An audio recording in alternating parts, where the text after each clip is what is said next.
Hi everyone. For this final project, I chose to look at early American history graphic novels. And so they all focus on early American history from the colonial period through the American Revolution, the writing of the Constitution, and then the Lewis and Clark expedition to the Pacific. The first book that I chose was Colonial Comics, New England, 1620 to 1750, edited by Jason Rodriguez. This is a really fascinating collection of 24 stories of the colonial period, as I said, from New England. These are stories associated with Plymouth Plantation, the Salem witch trials, and all the various people who came over from Europe to America, as well as the Native Americans. It shows the introduction of slavery to America. It shows the fight for religious freedom. It shows the Jews going to Rhode Island for religious freedom. The stories are in graphic novel format and all various types of art and storytelling. Each story begins with a page or two explaining the key figures in the story or providing an overview of the story itself. My favorite was The Captives, which is the stories of Eunice and John Williams. And this is a story of a family that was attacked by the Abenaki and Mohawk tribes associated with the French during Queen Anne's War in 1704.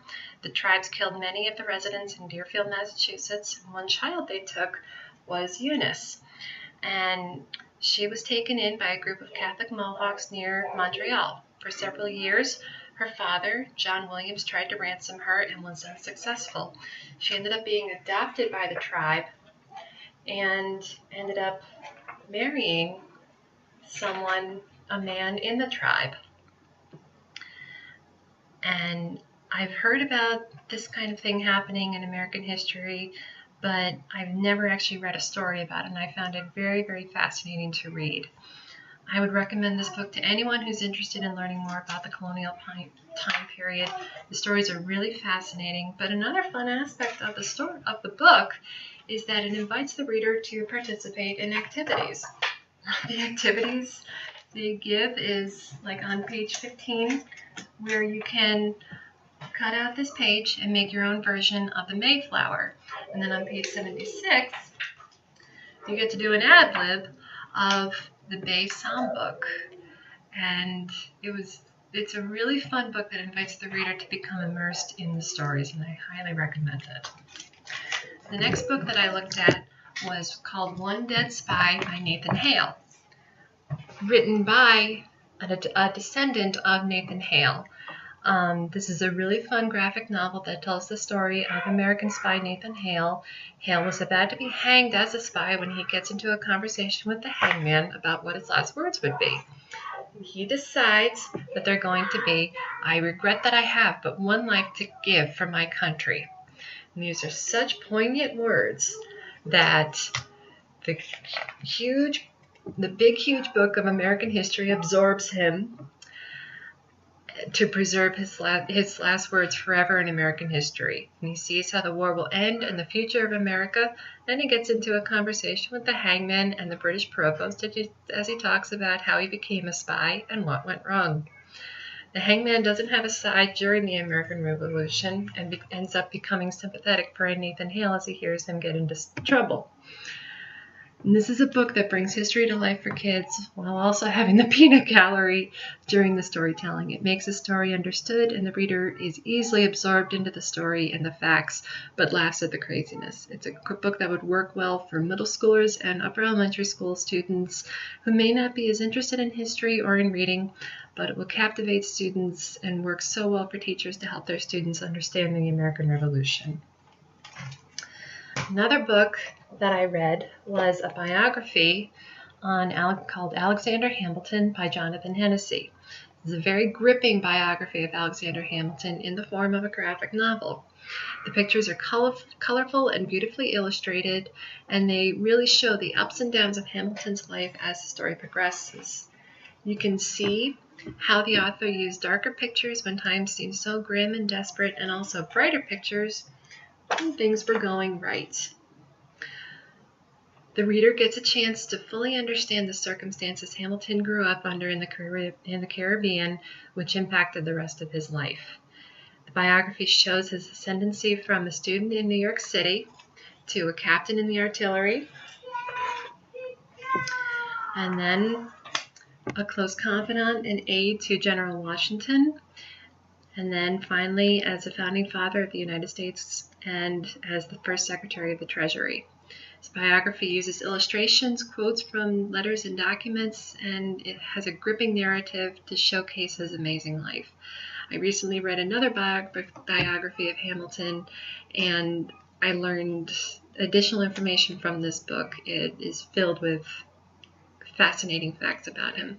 It's a book that would intrigue high schoolers interested in Hamilton, based on the famous musical now bearing his name, as well as those studying the founding fathers in U.S. history and government.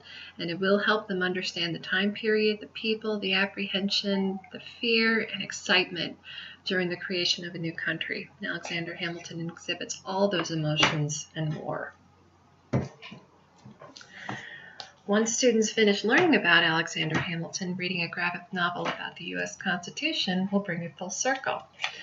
This is a graphic novel called The United States Constitution, also by Jonathan Hennessy. Hamilton played a key role in the creation of the Constitution, and this book serves as a fantastic guide to this key document. The guide is divided into chapters that reflect the layout of the Constitution, starting with the preamble, and then and ending with the Bill of Rights. It goes into great detail about the different branches of government and the system of checks and balances and that the founding fathers placed on the branches. It explains the text as it was written at that time and why it was written that way.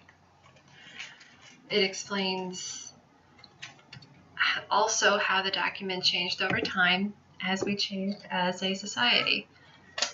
It shows how it has wonderful little graphics like this one that show how a bill becomes a law, and it also highlights several famous court cases that went before the Supreme Court and their impact upon us as a country.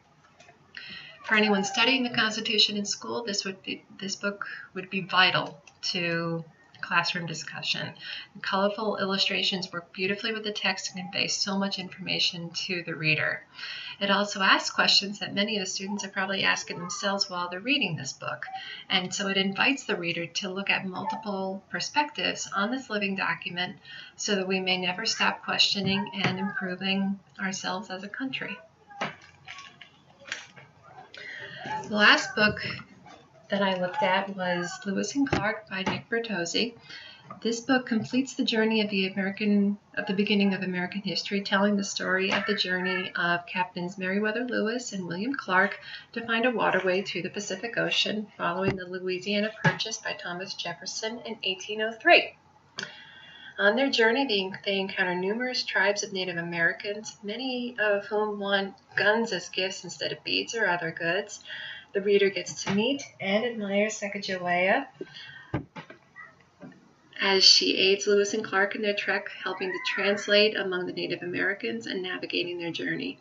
You get to find out where she came from. You get to see her first pregnant and then with her baby and her husband. And the reader gets to travel with the party as they battle bears, like this one, thieves, long winters, and constant unknowns. And this book is a wonderful way to experience the journey with them with humor and adventure. And honestly, there aren't many books that provide this type of detailed account of the journey of Lewis and Clark. And this book does it beautifully with black and white illustrations and a captivating narrative. I'd highly recommend this book to anyone interested in learning more about American history. Thank you so much. Please feel free to enjoy.